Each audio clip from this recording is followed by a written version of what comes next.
Good afternoon, everyone. My name is Paul, and I am a nerd, and you are lucky enough to be here for the November 2018 Worldox Virtual User Group meeting from Attorney Computer Systems, where today we are talking about how to get those boxes back that you said once not to show again. Mary Jo is going to take that topic. It is possible. There is going back after saying not to show again. And I'm going to give you 4 email tricks to help you manage your email in Worldox better. And so now, without any further ado, I am going to hit all the magic buttons that will get me out of here and into a point where Mary Jo can bring up Worldox and tell us about how to get those prompts back. Okay, so let's make that all the way big here. Okay, so whenever we have that that dialog box pop up and you say don't show again, that's what we're talking about. And you know, a couple of times we will do this and we will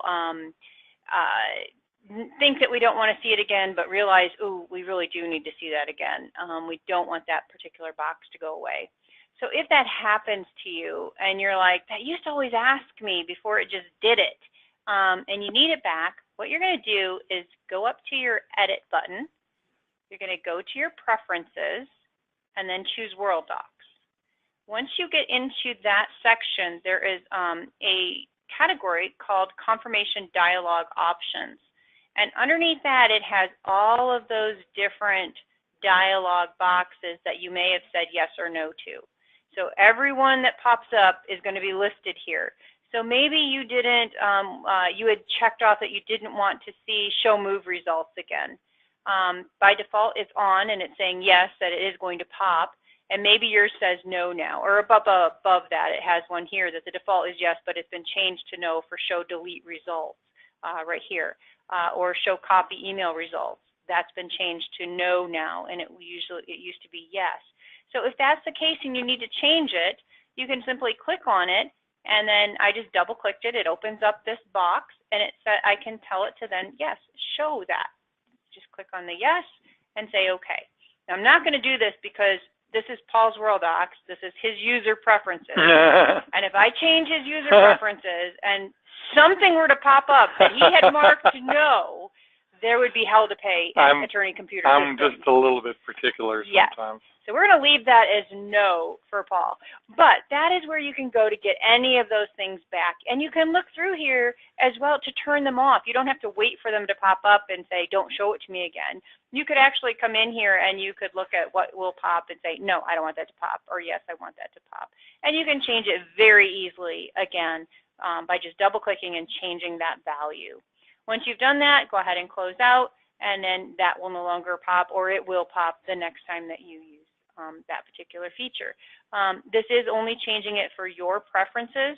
This is not the global setting for everyone. So if you go in and say no or yes, you're not changing it for, you know, Susie down the hallway. It's just you. So, Paul? Mary Jo, can an administrator change these globally for the firm? They can. An administrator can set those, and again, they come out as a default box, but they could set those for everyone on a global level to pop or not pop. Those confirmation dialogues, but it tends to be a user. Right, exactly. So, exactly. Yeah. Well, don't tell anybody at STI this, but I wish they had that same thing at STI in the tabs and practice master software. That is true. If you've ever had to, it's all or nothing. You have to turn them all back on. It's true. Yes. Okay, so I'm going to be equally quick because we have short topics today, I guess. I'm going to talk about 4 different email tricks that may be important to you. One is if you're in a list of documents and I'm going to go to, let's say, Attorney Computer Systems, and I guess I should type a little bit more than that. There we go, Attorney Computer Systems and 00 Matter. And I want to send some emails from Worldox. So I want to take this document and maybe this document. I want to be able to mark them and just hit this email button. If you have not already done this, what I'm about to show you, then when you hit that email button, you will not get your signature in the email that's generated, even though starting a new email directly from Outlook would give you your signature, I'm guessing. So the way to do that before you send any emails directly from Worldox, the best practice is to get on this email tab. That's important. Be on this email tab and then click Edit, and then click on Signature, and take your email from your regular Outlook email, your signature, copy it, and simply paste it in here. Pay attention to what they say, leaving one blank line at least above and below the signature. And then even though it's counterintuitive, you press Escape to save your changes. And so if I were to just type Paul Purdue, if I can type that, make sure I have an enter before and an enter after and hit Escape. Yes, I want to save changes. Now when I go over here and attach an email or email these two documents by clicking on the email button that's right here, I will get the signature that I created, okay? Otherwise, you're just going to get a blank email. I'm also getting a little bit of weirdness. This has to do with my Outlook. I don't know why the Outlook is bleeding through like that. We're gonna ignore that for now. But the bottom line is, if you're going to send attachments directly from Worldox, I'm not talking about starting an email in Outlook and then hitting the attach button from Outlook. I'm talking about marking the documents you want to send as I checked these and hitting this email button. It will not put the signature in unless you first go here, then edit and signature and paste that in there. Now, another thing that you will find in here, and I'm going to go over to my Outlook, I have these drop folders down here. Let me show you some of them. And these are created by Worldox automatically. And they originally will be created in a slightly different way, and what I'm going to show you is how to change that. And then I can take emails, just mark a bunch of emails, and I'm going to get into my deleted items because I don't want to mess anything up here. And I can just take a couple Cyber Monday emails and grab them and drag them over to any of these clients and let go, and those emails would instantly journal directly to that client, all of them. Now, what I'm going to show you is that you don't get these drop folders in this nice way to see them unless you do what I'm about to show you. Instead, you would get the number for the client, and you'd have to hit that folder and show the number for the matter underneath, and then you'd have to drop that. And the problem with that is it requires that you expand the client and you expose the matter before you drop them, and that's very hard to do. You have to get over here, find the right client, and then expose the matter, and then grab your emails. When it's in this flat way where they're all showing without having any subfolders that I have to click on to get down to the base level of where I'm dropping these, then it's a lot easier to drag these in here. So how do you do that? You go right back over to that email tab. You click on Edit, and this time you're clicking on Drop Folder Naming, and you make sure you've got dot, description, dot, and a check. The way it comes out of the box is subfolder, which is a slash, and so instead of seeing this nice list of all your favorite matters, all your favorite clients, you see the clients, and then you have to click to expose the matters, and then you have to click on the matter, and then you can drop things in there. Kind of a pain. So changing this one thing makes this feature eminently more useful simply by bringing everything out to the surface. One little trick here, if I go to Purdue Law, our fake client, if you click on these items in here, you get a little inline copy of Worldox with all the documents, not just the emails, but all the documents for that particular client right there, okay? So that's the drop folder naming to make these more useful. I'm kind of rushing because I want to get the other two in here too. Sometimes you'll have somebody in a firm who, usually when we set up Worldox, and usually when anybody sets it up, they set it up so that when you send an email in Outlook, it automatically prompts you and says, hey, do you want to put this on Worldox? A lot of times there's people that don't like that. They want to decide from their sent items what they're going to put in Worldox, not every time that they send it.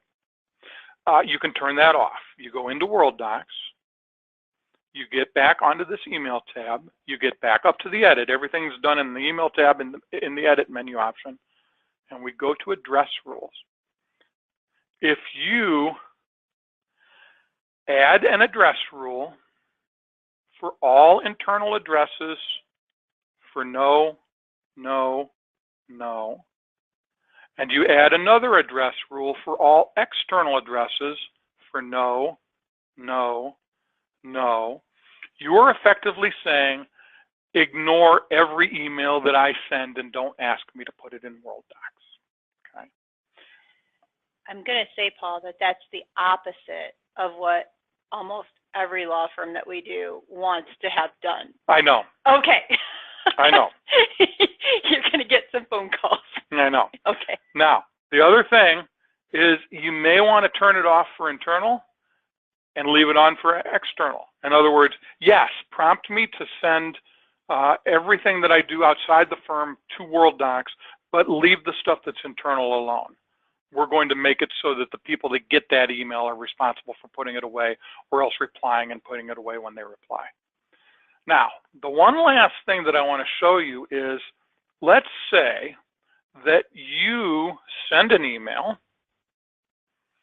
to somebody, let's say Mary Jo, and when you send it, you accidentally,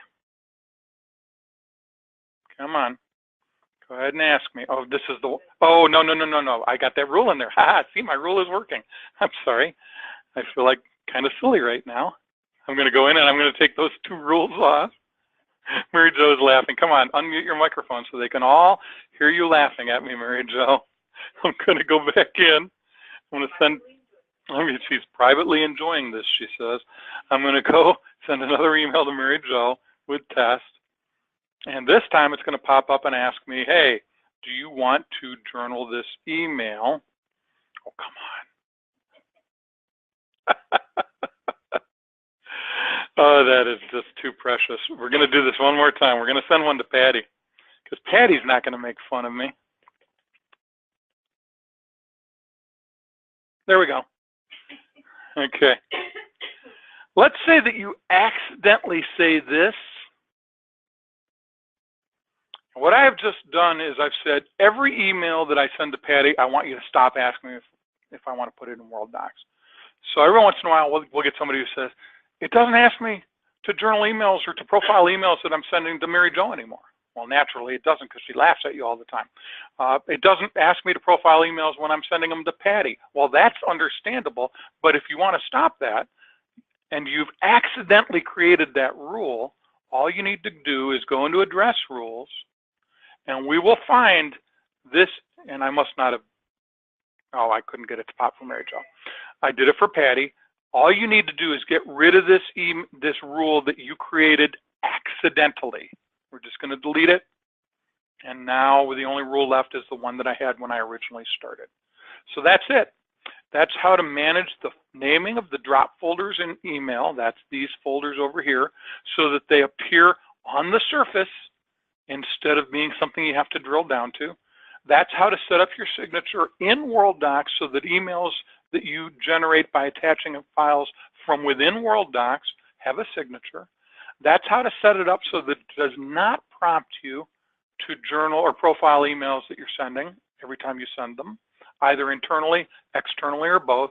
And that's also what to do when you accidentally say, ignore the emails that I send to this person, and you really didn't mean to do that. That's how to get rid of that rule. So that's that. Next month, we're going to talk about archiving.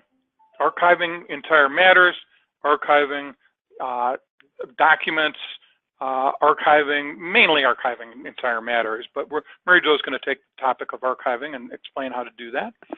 And I'm going to talk, while we're talking about cleaning things up, I'm going to talk about inactivating things like matters or clients or document types so that they don't show up in the list right out of the gate every time that people run it. In other words, you may have a doc type that you still have some documents tied to, but you don't want people to be able to select it anymore. You can inactivate it. I'm going to show you how to do that.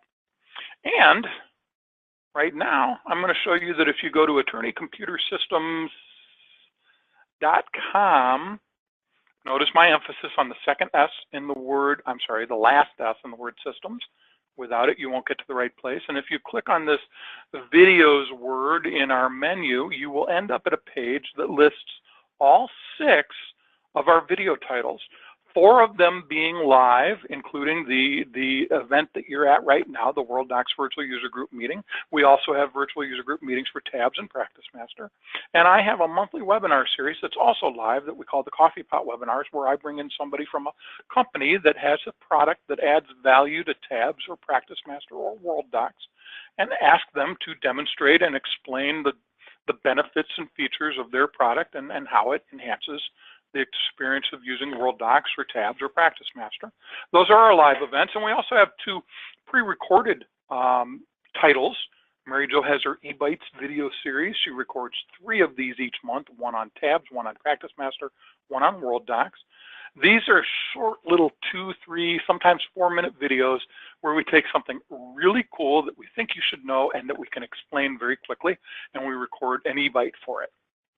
For those things that are more broad or deep, we have the Paul and Mary Jo show. Same concept. Either I or Mary Jo take one of those topics, but we spend 10, 15, sometimes even 20 minutes going into all the intricacies of that particular topic or subject or feature and explaining it in much more depth than we can in one of the eBytes videos. If you'll click on one of these, I'm going to choose a live event just so I can show you the extra thing. Oh my goodness, we've got an internal server error. That doesn't look good. We're going to try that again.